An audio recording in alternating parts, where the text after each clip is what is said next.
Você alguma vez já fez uma promessa? Ou já cumpriu uma promessa feita por outras pessoas? Vamos falar um pouquinho sobre isso na palavra de hoje.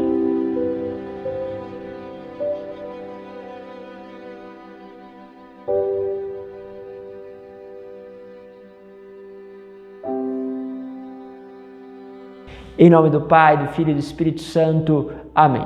É sempre uma alegria poder contar com a tua presença neste itinerário com a palavra de Deus. Hoje quero falar de uma coisa importante, que são as promessas. Você já fez essas promessas a Deus? Como você tem cumprido as promessas feitas ao Senhor? E será que você já pagou promessa de outras pessoas? Pois bem, vamos falar um pouquinho sobre isso na homilia. Quero pegar com vocês a palavra que está em Atos dos Apóstolos, capítulo 18, do versículo 9 ao 18, e diz assim: Estando Paulo em Corinto, uma noite o Senhor disse-lhe em visão: Não tenhas medo, continua a falar e não te cales, porque eu estou contigo. Ninguém te porá a mão para fazer mal. Nessa cidade há um povo numeroso que me pertence. Assim Paulo ficou 1 ano e meio entre eles, ensinando-lhe a palavra de Deus. Na época em que Galião era procônsul na Caia, os judeus insurgiram-se em massa contra Paulo e levaram-no diante do tribunal, dizendo: Este homem induz o povo a adorar a Deus de modo contrário à lei. Paulo ia tomar a palavra quando Galião falou aos judeus dizendo: Judeus, se fosse por causa de um delito ou de uma ação criminosa, seria justo que eu atendesse à vossa queixa. Mas como é questão de palavras, de nomes e da vossa lei, tratai disso vós mesmos. Eu não quero ser juiz nessas coisas. Galião mandou sair do tribunal. Então todos agarraram Sóstenes, o chefe da sinagoga, e espancaram diante do tribunal. E Galião nem se incomodou com isso. Paulo permaneceu ainda vários dias em Corinto. Despedindo dos irmãos, embarcou para a Síria. E em companhia de Priscila e Áquila, em Secreia, Paulo raspou a cabeça, pois tinha feito uma promessa. Então, Paulo rapa aqui a cabeça, como uma promessa, cumprimento de uma graça, pedido de uma graça por parte do Senhor, e não se fala o texto sobre aquilo que ele tinha pedido, da qual ele estava, por que ele estava fazendo essa promessa, mas mais uma vez ele escapa das situações. É possível que seja uma promessa diante das situações da qual ele escapou.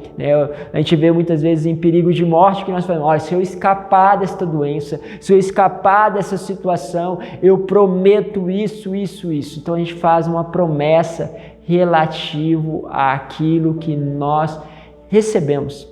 Mas muitas vezes nós podemos fazer uma promessa de acordo com aquilo que nós queremos entregar e engrandecer a Deus.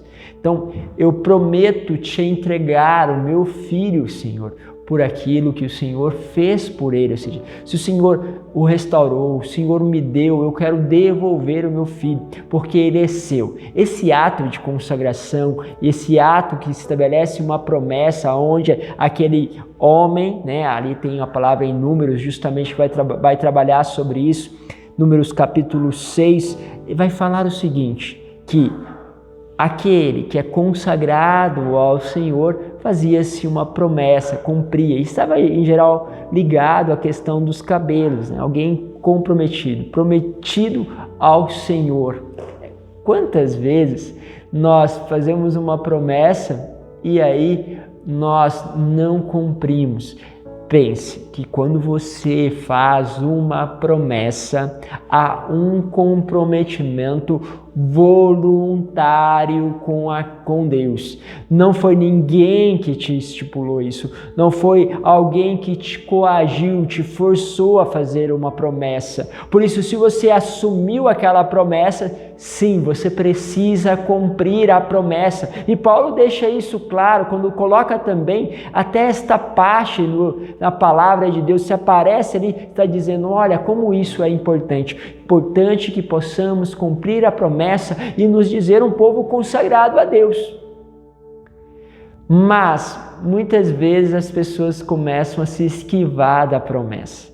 Isso não pode, porque foi voluntariamente. Porém, há alguns casos que a pessoa fala assim, olha, se o Senhor curar o meu filho, ele vai vir aqui em Aparecida todos os anos, vestido assim, assim, assim, fará isso, isso. O que você está fazendo aqui? Você não está colocando uma promessa sobre você, você está colocando uma promessa sobre o seu filho, que ele que tem que pagar. Isso não é correto. Seria correto, sim, se você dissesse, olha, Senhor, o Senhor curou o meu filho é teu.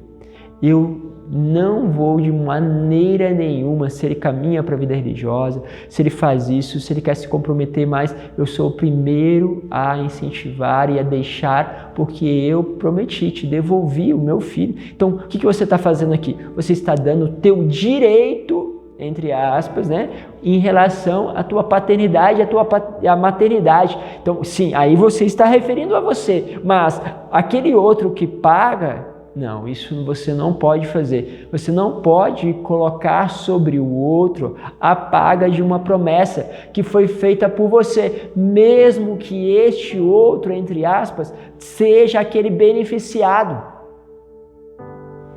Mas você pode fazer com que aquele filho, aquela filha, possa ter sempre um ato de gratidão, falando da bondade de Deus, falando da bondade da intercessão da Virgem Maria, incentivando ele ao santuário. Sim, isso você deve fazer, mas você não pode transformar isso numa regra, num peso, porque foge ao propósito daquilo que é consagrado ao Senhor, entregue ao Senhor de forma livre.